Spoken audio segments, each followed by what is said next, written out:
Segundo tema que vamos a desarrollar dentro de este curso de formación continuada en pediatría es el tema de antibioterapia, y es una sesión que es multidisciplinar porque va a haber, como veréis, varias personas.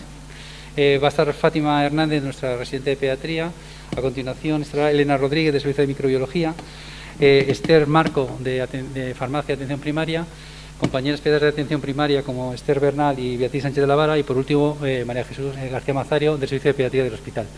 Es un tema muy amplio, es muy denso, son muchas, así que vamos a intentar darle un poco de dinamismo a esta sesión. Y nada más, le dejo ya la voz a Fátima. Hola, buenas tardes. Yo soy Fátima Hernández Cienza, soy residente de tercer año del hospital de aquí de Guadalajara. Esta presentación abarca diversos temas y es muy complicado hacer una síntesis total de todos los antibióticos, pero queremos tratar un poco estos temas diferentes y esperamos que por lo menos sean de interés para vosotros. Es un tema súper amplio y es verdad que va cambiando y ha ido evolucionando a lo largo de los años, y cada vez la población está más concienciada acerca del uso correcto de los mismos. Es verdad que ha habido un gap durante la pandemia en el que ha subido bastante el uso de los antibióticos, muy probablemente en relación con la incertidumbre diagnóstica y el momento que estábamos viviendo de la incertidumbre. Pero es verdad que cada vez intentamos prescribir los antibióticos de manera más correcta y es necesario saber focalizar y saber hacer entender a la población con la que tratamos del adecuado uso de los mismos. Por tanto, es nuestro deber tener una formación adecuada acerca de este tema, ya que es verdad que en España, como muchos países del sur de Europa, tenemos unas tasas de consumo de antibióticos súper elevadas y eso va acorde con las tasas de resistencias que tenemos, que también son elevadas. Entonces, ya sabemos que es muy importante su uso.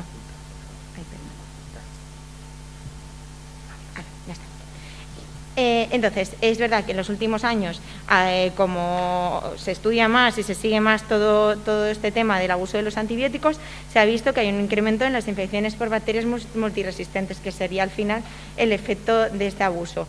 Aquí os dejo las principales con las que reclaman nuestra atención los diferentes organismos, pero vamos, que hay muchas y lo importante es que no vaya más. Por esto se han puesto en marcha muchos sistemas y muchos organismos públicos, diferentes programas, y uno de ellos es el Plan Nacional de Resistencia a Antibióticos, que abarca como global de todo, y me parecía como muy útil recalcar un poco todo lo que hace este programa.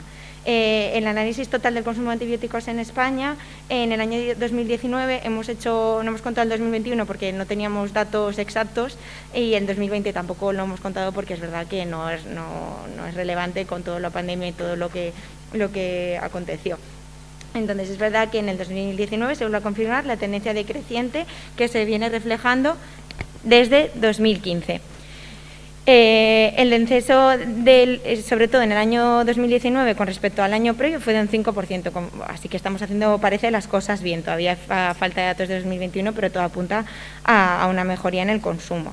Y así como píldoras de una introducción, me parecía interesante que gracias a estos sistemas de vigilancia han salido mapas y hay aplicaciones tanto en la web del Ministerio como en diferentes subgrupos de los mapas de consumo de antibióticos. Entonces, por ejemplo, me parecía interesante hay en sector comunitario y en sector hospitalario. Pero vamos, por ejemplo, dejamos el comunitario y puedes diferenciar en según qué tipo de antibiótico y el uso que ha habido, que se ha ido haciendo del mismo. Como vemos, la línea es descendiente a lo largo que van pasando los años, y en lo mismo que se puede reflejar en atención hospitalaria. A nivel comunitario, quería recalcar estas gráficas, que me parece como más evidente el abuso que hacemos en el sur de Europa en concreto de las recetas de antibióticos y del uso de antibióticos en la población, que en subgrupos según el tipo de antibióticos, que se ve muy mal, pero bueno, la penicilina sería el azul clarito, se ve que España, donde está la flecha amarilla, tenemos un uso mayor de los antibióticos con respecto al resto de países de la Unión Europea. Y a nivel hospitalario, pues un poco lo mismo, aunque aquí parece que se abusa más en general, pero y que estamos un poquito más en cuanto a un poco más centrados, pero aún así tenemos mucho que mejorar y hay muchas cosas que tenemos que seguir haciendo. simplemente el decálogo del uso de los antibióticos, que seguro que los que trabajáis en primaria lo tenéis más, este mítico póster que está en las salas de espera, pero es verdad que los antibióticos son muy útiles y que salvan muchas vidas, pero hay que saber prescribirlos correctamente, no prescribirlos solo con la fiebre, porque no curan la fiebre. Bueno, todos eso los pediatras lo hacemos yo creo que bastante bien, pero bueno, tener en cuenta eso, que también los antibióticos no son en vale, que tienen efectos secundarios y que hay que tratarlos con el respeto del fármaco que se deben, y que no hay que darlos a la población abiertamente como en ocasiones se ha empleado. Y nada, sin más dilación, que vamos un poco mal de tiempo, os dejo con Esther Marco.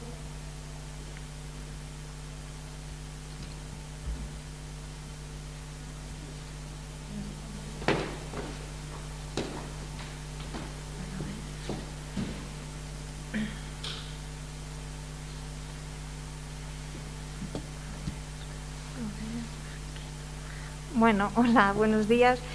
Yo soy Esther Marcos, soy farmacéutica de área de atención primaria, y lo que voy a hablar es del análisis de consumo de antibióticos en la población pediátrica, aquí en la Gerencia de Guadalajara, en el periodo de tiempo de enero a septiembre del 2021. Es análisis de consumo en receta a nivel comunitario, ¿vale? Os preguntaréis, estamos en febrero del 2022 y habla de análisis de consumo de enero a septiembre del 2021, pero es que nosotros utilizamos una herramienta de análisis de prescripción de recetas retiradas en farmacia y tenemos un decalaje de tiempo muy grande, y tenemos los datos solo de enero a septiembre del 2021.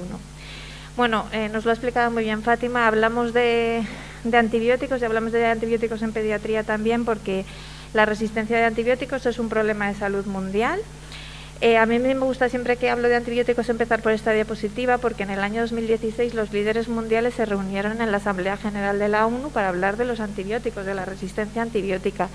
Y era la cuarta vez que se reunían para hablar un tema de salud. Entonces, se habían reunido para hablar del SIDA, para hablar del ébola, para hablar de enfermedades no transmisibles, y le tocó el turno a los antibióticos. Porque hay que establecer estrategias a nivel internacional, nacional, a nivel regional y local también, para frenar las bacterias multiresistentes, porque si no estaremos hablando de la siguiente pandemia, que será esta, la de las muertes por bacterias multiresistentes. Se ha hecho una estimación que la verdad pone los pelos de punta, que es que si no se hace algo puede haber 390.000 muertes por bacterias multiresistentes en Europa y 40.000 serán en España.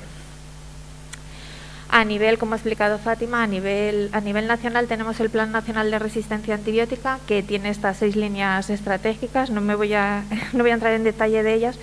Tenéis aquí la dirección por si alguien quiere indagar un poco, ¿vale?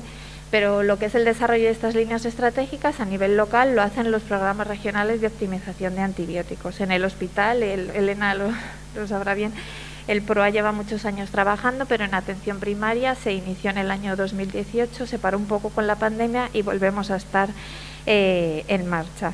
El Plan Nacional establece unos indicadores de consumo para pediatría en el ámbito comunitario, que son los que yo os voy a mostrar, ¿vale? Nos ha explicado Fátima cómo ha ido disminuyendo el consumo, pero eso es a nivel general. Yo os voy a hablar de pediatría y aquí en el área de Guadalajara.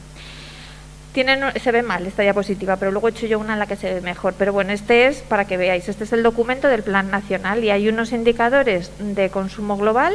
Lo miden en una tasa de consumo en DHDs o lo miden por prevalencia. Y luego hay unos indicadores de consumo de selección que lo que hacen es medir el consumo de ciertos antibióticos frente al total de antibióticos. Y miden amoxicilina clavulánico, fenosimetilpenicilina, macrólidos y cefalosporinas de tercera generación para pediatría. Y luego también tienen indicadores de adecuación, en qué infecciones se están prescribiendo antibióticos y qué antibióticos, ¿no? El problema es que el plan se centra sobre todo en las infecciones más prevalentes, que son las infecciones respiratorias, faringoamigdalitis, otitis y bronquitis, y no se centra en otras infecciones que tras la elaboración, el desarrollo de este curso, la preparación, hemos visto que hay que poner el foco también en pediatría, como son las infecciones odontogénicas, infecciones de piel e infecciones urinarias. Bueno, estos son los resultados de aquí, del área, de enero a septiembre del 2021. La tasa de prevalencia, perdonadme, pero no la tengo porque es imposible sacar los datos de tarjeta con la explotación que a mí me permiten hacer y no me los han dado, pero sí que puedo sacar la DHD. Aquí lo que tenéis es la DHD, la he puesto de 0 a 14 años, de 0 a 4 años y de 5 a 14, porque el plan dice que hay que estratificar estos datos de consumo. Y os lo he puesto comparado con el SESCAM para que veáis, para compararnos también cómo estamos respecto a la región, ¿no? Lo he comparado con respecto al año 2019. Es verdad que el año 2021 es un año en el que a veces, o sea, así con estos datos a lo mejor no se pueden sacar conclusiones, pero ya veremos que sí que podemos hacerlo. Se ve desde respecto al año 2019 un descenso muy importante en la tasa de consumo, tanto en la población pediátrica total como estratificada hasta 4 años y a partir de 5 años. Y como veis, la tasa de consumo de antibióticos respecto al SESCAN es bastante inferior. Esto también ocurre en adultos aquí en la gerencia. Bueno, este descenso de consumo puede deberse a que se están haciendo las cosas mejor y también puede deberse, que yo creo que fundamentalmente, a que ha habido mucha menos frecuentación a los centros de salud. Los indicadores de selección de los que os había hablado antes son estos de aquí, es para que tuvierais una diapositiva un poco más clara que la anterior, y aquí tenemos los resultados. En azul tenemos el año 2019 y en rojo tenemos el año 2021. Esto es ya la selección, y entonces con la selección ya podemos empezar a interpretar y a saber un poquito lo que ha pasado, porque viendo solo la tasa de consumo global, pues qué bien, hemos disminuido el consumo, pero vamos a ver un poquito antibiótico por antibiótico. Pues lo que ha ocurrido es que ha disminuido la selección de amoxicilina, se ha incrementado la selección de amoxicilina clavulánico, ha disminuido la selección de fenoximetilpenicilina y se ha incrementado la selección de cefalosporinas de tercera generación. Ojo que las escalas son distintas, ¿vale? Amoxicilina sigue siendo el antibiótico más prescrito en pediatría, seguido de amoxicilina clavulánico, pero bueno, está muy bien como foto de situación, ¿no? Y en el caso de lo que ha ocurrido sobre todo con amoxicilina clavulánico, como podéis ver, al estar estratificado por edad, se puede ver que se ha incrementado sobre todo en mayores de 5 años, no tanto en la edad pediátrica de 0 a 4, ¿vale? Y lo mismo nos ocurre con macrólidos. Macrólidos, hay un incremento de consumo, pero el incremento de consumo se debe fundamentalmente a la edad de 0 a 4 años. Esto es en unidad de medida envases, o sea, se miden los envases de un antibiótico frente a todos los envases prescritos. A mí me gusta ver más los indicadores de consumo también por pacientes. Y además así os puedo sacar un poco también una fotografía del resto de antibióticos. Bueno, como veis, amoxicilina es el antibiótico más prescrito, seguido de clavulánico y acitromicina. Se ve, esta es la edad de 0 a 4 años, ¿vale?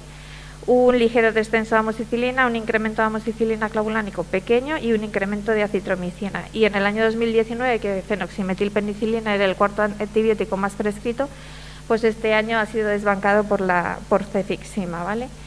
También podemos sacar los datos de prescripción de hospital, ¿vale? Y aquí en hospital lo que vemos es una situación inversa, ¿vale? Estos son prescriptores del hospital, pero no solo pediatría y cualquier otra especialidad, ¿vale? Igual que antes era en atención primaria, pero era pediatría y medicina general. Pues aquí lo que vemos en el hospital es que se ha incrementado la selección de amoxicilina y ha disminuido la selección de amoxicilina clavulánico. De 5 a 14 años en atención primaria que vemos, pues muchos más marcados los cambios de selección que he comentado antes. Está mucho más marcada la disminución de la selección de amoxicilina y mucho más incrementada la de amoxicilina clavulánico. Acitromicina, al contrario que de 0 a 4 años, ha disminuido su selección, ¿vale? Y al igual de que de 0 a 4 años hay un descenso de fenoximetilpenicilina. Y bueno, también vemos un incremento de fosfomicina, ¿vale? Y si miramos los prescriptores del ámbito hospitalario, pues ahora vemos que de 5 a 14 años aquí la situación es diferente a primaria y tenemos más prescripción de amoxicilina clavulánico que de amoxicilina, aunque ha disminuido su selección. Vemos también una disminución de la selección de fenoximetilpenicilina y un incremento de fosfomicina como en atención primaria. Esto puede deberse o que ha habido una mejor selección en infecciones urinarias o a que hay más prevalencia de infecciones urinarias que en años anteriores, o se ha frecuentado más por infecciones urinarias que en años anteriores. Como conclusiones así de los indicadores de consumo, una disminución del consumo global que puede deberse a la pandemia, un incremento de amoxicilina clavulánico sobre todo en mayores de 5 años puede deberse a una inadecuación, en qué procesos infecciosos se está utilizando. Se ha incrementado la citromicina también, en qué procesos infecciosos. Se ha incrementado la selección de fosfomicina, lo que hemos comentado antes. Hay más procesos infecciosos urinarios y vemos que hay una prescripción residual de fenoximetilpenicilina y esto es un punto de mejora. Para poder dar respuesta a todo esto hay que hacer un análisis de uso de antibióticos asociado a diagnóstico, ¿vale? Entonces, hemos hecho un análisis con también el mismo periodo de prescripción que yo había utilizado para sacar los indicadores de consumo, ¿vale? Y estos datos los hemos tenido que solicitar a centrales, aunque luego hemos hecho la explotación nosotros. Y lo que os voy a mostrar aquí ahora es diagnósticos asociados a la prescripción de ciertos antibióticos, como amoxicilina, clavulánico, cefixima, fenoximetilpenicilina, cefuroxima, fosfomicina, cefadroxilo y cloxacilina. Bueno, lo primero de todo es que es el cajón desastre que hay de diagnósticos, ¿vale? Esto es un ejemplo de acitromicina y esto sesga muchísimo los resultados, porque perdemos un montón de procesos infecciosos en el camino que no podemos analizar. Para que veáis, es que a veces que se asocia una prescripción a una cefalea, a anemia congénita, estos son casos reales, a retraso mental grave, entonces yo todo esto no lo puedo analizar. Esto es sabemos que en consulta a veces se va rápido, se coge el último diagnóstico que se haya utilizado, pero bueno, es algo que hay que mejorar. Y luego tenemos el problema de que los pediatras de hospital no podéis asociar un diagnóstico cuando prescribís en fiebras, y entonces lo que ocurre es que hay solo un diagnóstico de prescripción por especializada y ahí o entras en historia clínica o no podemos saber el diagnóstico, o sea, el proceso infeccioso asociado a esa prescripción. Pero bueno, con lo que hay se puede hacer un análisis y se pueden sacar conclusiones. Mirad, acitromicina, que habíamos visto que de 0 a 4 años se incrementaba, pues en el 35% de las veces se prescribe en faringoamigdalitis cuando no es tratamiento de alección, y se prescribe fundamentalmente en infecciones respiratorias de las vías altas cuando sabemos que no es de elección, y ahora veremos por qué el PRAN dice que no hay que utilizarlo. En faringoamigdalitis un 35% de las veces acitromicina. ¿Qué otros antibióticos se prescriben? Pues es que se prescribe acitromicina más veces que fenoximetilpenicilina, y también se prescribe amoxicilina clavulánico más veces que fenoximetilpenicilina, cuando sabemos que el Streptococcus pyogenes no es productor de beta-lactamasa. Pero bueno, de esto nos va a hablar luego Beatriz, ¿vale? De la adecuación en faringoamigdalitis. Pero bueno, para que veáis cuál es más o menos una foto de lo que ha pasado en la gerencia. Y aquí lo que tenéis es una foto de los diagnósticos principales asociados a las prescripciones de enero a septiembre y el antibiótico que se ha utilizado, ¿vale? Bueno, la verdad es que ordenado así se ve muy claramente que es verdad que los procesos más prevalentes infecciosos asociados a pediatría, en el caso de prescripción en receta, son las infecciones respiratorias. Tenemos otitis, el primero, faringoamigdalitis, también tenemos, bueno, nasofaringitis, infecciones, otras infecciones respiratorias de la vía superior, pero lo que hemos comentado antes, hay también una alta prevalencia pues de prescripciones en infecciones odontogénicas, en infecciones urinarias, en infecciones de piel. En faringoamigdalitis, lo que hemos comentado, acitromicina más que fenoximetilpenicilina. Y bueno, es que la acitromicina en realidad se está utilizando, como he dicho, en procesos respiratorios, cuando esto es lo que dice el PRAN, ¿vale? Que hay que evitar el uso de macrólidos en las infecciones respiratorias de respuesta a etiología neumocócica por la alta resistencia que tiene el neumococo a los macrólidos. En España estábamos con tasas de resistencia superiores al 20% y luego nos lo enseñará Elena, pero bueno, le pedí este dato y para que veáis que el neumococo en la gerencia tiene unas resistencias del 25%, por lo tanto ya se ve una inadecuación de uso en lo que es la acitromicina, ¿vale?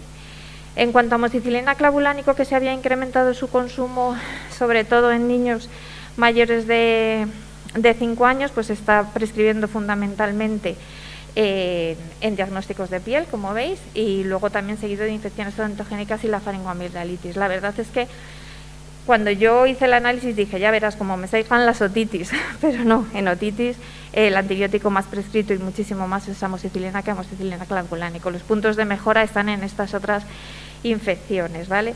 Y además, pero bueno, de esto nos va a hablar luego Esther, ¿vale? De las infecciones de piel, pero para que veáis que cefadroxilo, que es el antibiótico de elección en la mayoría, tiene una prescripción lo que es residual, ¿vale? Además de decir que son 2 pediatras quien prescriben, el resto no prescribe. Bueno, en infecciones odontogénicas, otro punto de mejora para amoxicilina clavulánico. Nos va a hablar también de esto Esther, pero bueno, como aquí entraba en juego un tercer actor, que son los odontólogos, sí que quise ver cuál era el origen de la prescripción, a ver si se debían, eran más mediadas para odontología, pero no. Lo que es la selección de amoxicilina clavulánico en infecciones odontogénicas está igualmente repartido en pediatría, medicina general y odontología, ¿vale? Y bueno, como conclusiones, pues sí que parece que hay un alto consumo de amoxicilina clavulánico en infecciones odontogénicas y de piel y en faringoamigdalitis, y además mucho más que los antibióticos que son de elección. Parece que sí que hay una inadecuación de uso de acitromicina por el alto consumo que hay en faringoamigdalitis y en otras infecciones respiratorias de las vías altas. Y existe una prescripción muy residual de fenoximetilpenicilina y cefadroxilo que en faringoamigdalitis y en infecciones de piel que hay que mejorar. Así que bueno, hemos identificado con este análisis puntos de mejora de los que os van a hablar ahora mis compañeras, que es selección en faringoamigdalitis, selección en infecciones de piel y selección en infecciones odontogénicas. Y el objetivo es ese, mejorar la selección de antibióticos de espectro reducido, como fenoximetilpenicilina y cefadroxilo, que es además uno de los objetivos del PRAN, y disminuir la selección de amoxicilina clavulánico y acitromicina, ¿vale? Y bueno, nada más. Doy paso a Elena.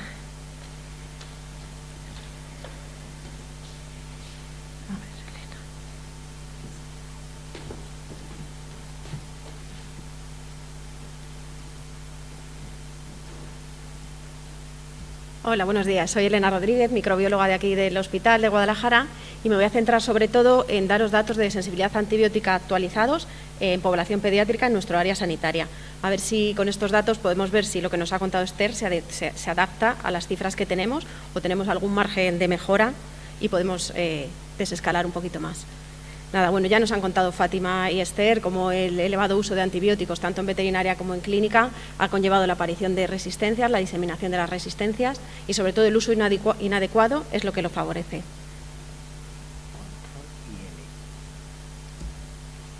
Gracias. Entonces, bueno, esto es una grave preocupación a nivel mundial. Hemos visto que hay distintos planes para intentar combatir la diseminación de resistencias y el uso adecuado de antibióticos, y uno de ellos es el PROA. El PROA, me gusta mucho poner este checklist, que se adapta también a especializada y a atención primaria, donde nos lo deberíamos preguntar todos este checklist antes de pautar un antibiótico. Lo primero, ¿existe evidencia de una infección? ¿Requiere un tratamiento antimicrobiano? ¿Cómo está el paciente? ¿Es grave? ¿Es leve? ¿Es de adquisición nosocomial? ¿Es comunitario?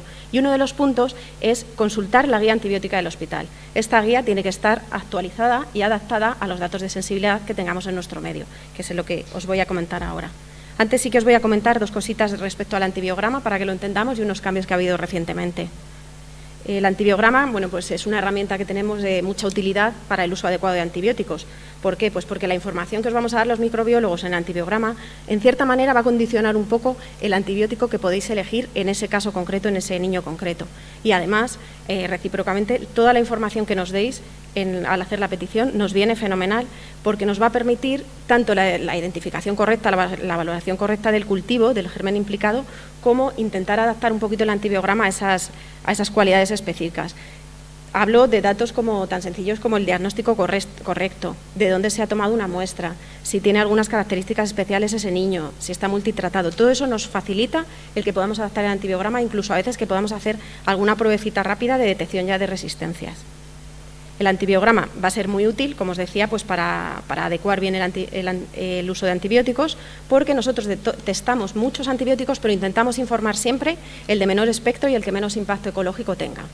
Además, no solemos incluir de manera general las CMIs, puesto que es un dato que hay que interpretar, cada germen para cada antibiótico, y ya están metiendo para distintos procesos, tiene una CMI, con lo cual entendemos que no tenéis que saberlo, os lo damos ya interpretado con los distintos criterios de sensible, resistente Y intentamos también facilitarlo dando comentarios. Por ejemplo, si tiene una beta-lactamasa de espectro extendido, si tiene una AMC, que no se debe tratar solo con una cefalosporina de tercera en monoterapia, todo eso intentamos incluirlo de cara a facilitároslo. Y muy importante, que llevamos ya varios años haciéndolo, intentamos sacar informes preliminares para intentar optimizar el tratamiento. Muchas de las infecciones, sobre todo las que son monomicrobianas, a las 24 horas de cultivarlas ya sabemos qué germen es. Si además nos habéis dicho alguna característica especial, que va mal, que está con algún tratamiento, podemos incluso hacerle alguna prueba y ya saber, por ejemplo, que es un aureus meticilin resistente. No podemos hacérselo a todos, pero por eso es importante que en casos específicos, cuanta más información nos deis, mucho mejor. Y ahora ya paso, el EUCAST es el organismo europeo que nos regula a nosotros los puntos de corte y define lo que es sensible, susceptible, resistente, y este año ha sacado una interpretación nueva. Define que una cepa es susceptible cuando hay una alta posibilidad de éxito terapéutico usando la dosis estándar del antibiótico. Por el contrario, define la cepa resistente a un antibiótico cuando hay alta posibilidad de fracaso terapéutico, incluso aunque ajustemos la posología. Y ya desde el 2020 sacó, que ya estaréis viendo los antibiogramas, susceptible tras exposición incrementada. ¿Qué significa? Pues que va a haber una alta posibilidad de éxito terapéutico siempre que aumentemos la exposición al antibiótico, es decir, que aumente la concentración del antibiótico en el lugar de la infección. ¿Cómo podemos hacer esto? Bien aumentando dosis, bien reduciendo tiempo entre dosis, usando formas de administración distintas, la infusión extendida, la infusión continua, cambiando de vía. Todo eso, en los antibióticos que vengan como SEI, se puede considerar que son sensibles, pero tenemos que dar dosis máximas. Entonces, hay varios gérmenes que siempre, para ciertos antibióticos, que siempre los vais a encontrar en el antibiograma como SEI. Ya han desaparecido sensibles, siempre hay que dar a dosis altas. Nos afecta mucho, bueno, en neumococo aureus y piógenes, las quinolonas, siempre habría que pautarlas a dosis altas, pero sí que os afecta más en niños. En la Haemophilus influenza, por ejemplo, la amoxicilina o el amoxiclaulánico o la cefuroxima, cuando se den vía oral, tienen que ir a dosis altas. Es verdad que estáis adecuados a la amoxi 80-90 miligramos, la cefuro 30-40, pero que lo sepáis que siempre a dosis máximas. Lo mismo nos ocurre con el coli, cuando vamos a utilizar cefazolina para una ITU, cefuroxima intravenosa o cefuroxima vía oral, salvo en el caso de las ITUs no complicadas, habría que darlos también a dosis altas. Y nos incluye una alertita de que los aminoglucósidos solo se pueden usar tal cual en monoterapia para el coli en ITU, que en infecciones sistémicas nunca se pueden usar en monoterapia. Y luego Pseudomonas os la he metido, pero es verdad que tenéis poquitas porque casi todos los antibióticos de elección van a ir siempre a dosis máximas. Tenéis una guía, bueno, el EUCAST sí que da las dosis altas en adultos, pero como no venían en niños, sí que tenéis la guía de la Sociedad de Farmacia Hospitalaria y la de Infecciones Pediátricas, que han actualizado las dosis y te viene la dosis estándar, alta, máxima e incluso comentarios. Y paso a daros ya, bueno, pues lo que más nos interesa, que son los datos concretos de nuestro área sanitaria de cara a optimizar sobre todo los tratamientos empíricos. Si vais a la intranet, en documentos, hay una carpeta de sensibilidades antibióticas donde venimos colgando los datos más o menos actualizados. Es cierto que durante el periodo de pandemia no lo hemos hecho porque veíamos que es que no tenía nada que ver ni la flora ni los antibióticos, los antibiogramas que nos encontrábamos. Vamos a sacar ya en las próximas semanas el segundo semestre del 2021, que creemos que ya se adapta un poquito más a la realidad que tenemos. Entonces, bueno, empiezo por el Staphylococcus aureus. Los datos que he sacado son niños menores de 15 años durante todo el año 2021 y en muestras que provienen de infección de piel y partes blandas. Ha habido 40 pacientes, muchos de ellos repetidos, que se quitan. Y tenemos que la resistencia a meticilina anda por el 15%. Tenemos un 15% de aureus meticilin resistente. Es verdad que esto ha aumentado respecto a otros años, pero que coincide con los últimos estudios que se han visto también en España en urgencias hospitalarias con infección de piel y partes blandas. Entonces, recordaros que cuando informemos un aureus resistente a meticilina, va a ser resistente a todos los betalactámicos, cefalosporinas de primera, de segunda, todos, excepto las dos últimas nuevas que han salido, ceftarolina y ceftobiprole. Si veis, además, os he puesto la distribución de los aureus, se han aislado más o menos igual en primaria, hospitalización y urgencias, pero los meticilin resistentes se han aislado tanto en primaria como en urgencias, o sea, la mayoría, y es lo que estábamos viendo, la mayoría de las veces el origen es comunitario. Entonces, cuidado con niños que tengan infecciones de repetición, sobre todo abscesos, que sean extranjeros, pensar en el METIR, y por supuesto si no van bien. Respecto al resto de antibióticos, bueno, pues los macrólidos y la clindamicina no están tan mal, tienen un porcentaje similar a la cloxacilina y por fenotipo MLSB, que es por una enzima que no deja actuar bien al antibiótico. Cotrimoxazol tenemos una sensibilidad muy buena, 97%, gentamicina 95%, quinolonas, aunque no era sus 6, 97, y los tópicos mupirocina y fusídico también muy bien. Pasamos al Piógenes y quería recalcar que no existe resistencia a penicilinas. La fenoximetilpenicilinas, el tratamiento de elección, no se han documentado resistencias. Luego, respecto a los macrólidos y clindamicinas, hay dos mecanismos por el que el estreptococo puede ser resistente, que es por bien una bomba de expulsión del antibiótico, que afectaría a los macrólidos de 14 y 15 átomos de carbono y nos dejaría los de 16, la josamicina, midecamicina y la clinda sensibles, pero hay otro fenotipo, que es el que tenemos aquí más, que son metilasas, que confiere resistencia a todo el grupo. Entonces, del Piógenes, ¿qué tenemos? Bueno, la sensibilidad a penicilina del 100%, y al resto de macrólidos y clindamicinas 97. La verdad es que es bastante buena y bueno, por el fenotipo que tampoco nos deja usar la josamicina. Sí quería comentar unas cositas del cultivo, simplemente que sepáis que, bueno, que hay otros gérmenes muchísimo menos frecuentes que el Streptococcus pyogenes, pero que pueden causar faringoamigdalitis agudas, que son el Streptococcus del grupo C, el G, el Arcanobacterium, y que solo se detectarían por cultivo, puesto que el test rápido no los detecta. Que sacamos un informe preliminar a las 24 horas si crece el Piógenes. El Piógenes tarda 24 horas en crecer y a las 24 horas podéis tener el resultado de que lo tiene, con lo cual a lo mejor se puede diferir o esperar el tratamiento esas 24 horas. Es cierto que hasta las 72 no saco el definitivo por el Arcanobacterium, que tarda un poquito más. Es fundamental, siempre que tengáis un paciente alérgico, hacerle el antibiograma, pues para ir dirigido, aunque tengamos una sensibilidad muy buena a macrólidos, pero bueno, es importante.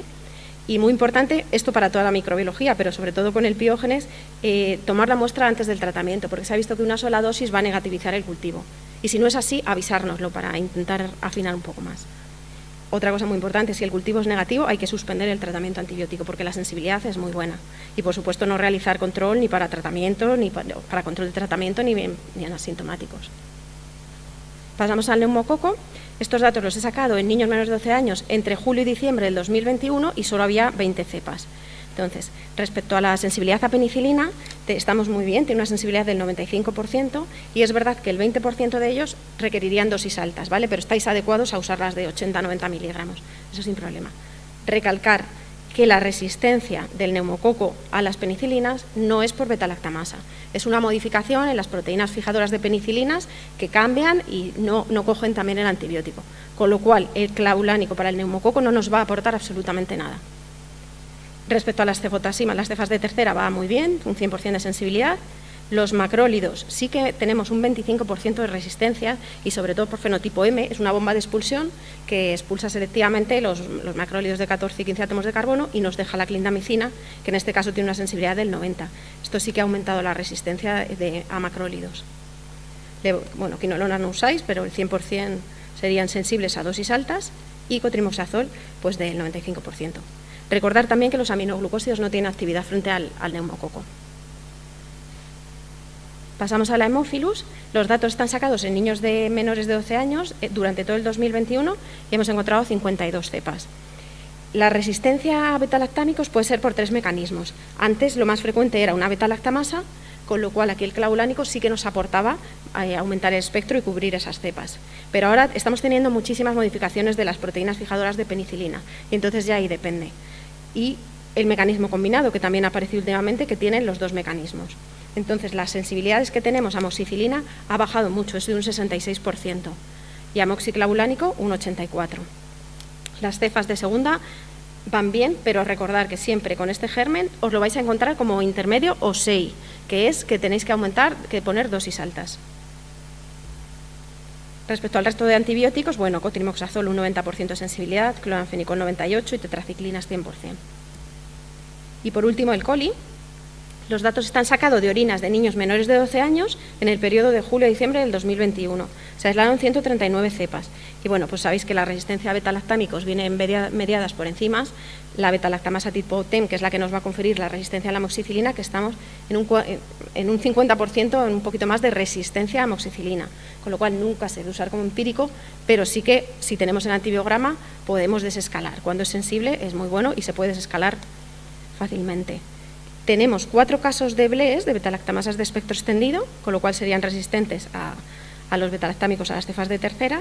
Estamos en torno, no os he dicho, la cefuroxima un 96% y la cefota un 97% de sensibilidad. Pipertazo va muy bien también, como el clavulánico, 93%, y meropenem, no hemos tenido carbapenemasas, todos sensibles. Y respecto a otros grupos de antibióticos, pues los aminoglucósidos, Genta y Tobra, tenemos una sensibilidad del 87%, que parece que ha disminuido un poquito respecto a otros años, pero es buena. Amicacina, un 96% de sensibilidad. La fosfomicina, muy bien, un 95% de sensibilidad. El cotrimoxazol, 81%. No se puede usar empírico, pero sí que es verdad que si tenemos el antibiograma, lo mismo. Si estamos con un antibiótico más espectro, pues nos tenemos que plantear que se puede desescalar. Y las quinolonas, pues un 86%. Dos cositas del cultivo de orina. Recordar que la orina se tiene que conservar a 4 grados, que aguanta 24 horas, y que es muy importante que nos deis los datos de cómo se toma la muestra, si ha sido un sondaje, si es orina espontánea, y si nos podéis decir también datos, pues eso, si es una orina que no es de primera hora de la mañana, si tiene un pH extremo, si sospechamos algún microorganismo de crecimiento lento. Todo eso nos va a hacer que podamos valorar el recuento menor de lo que se indica, menor de 10 elevado a 5 o 10 elevado a 4, por todo eso. Si ha recibido alguna dosis de antibiótico, pues no se valora igual. Es muy importante que nos lo comentéis. Y nada, me gusta acabar con este cartel, que también es del PROA de la Paz, y que realmente yo creo que lo resume muy bien.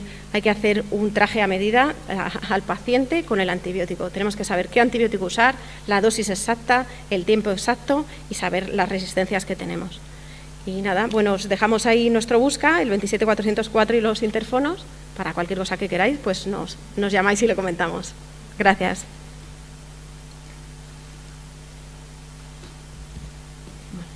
Hoy va.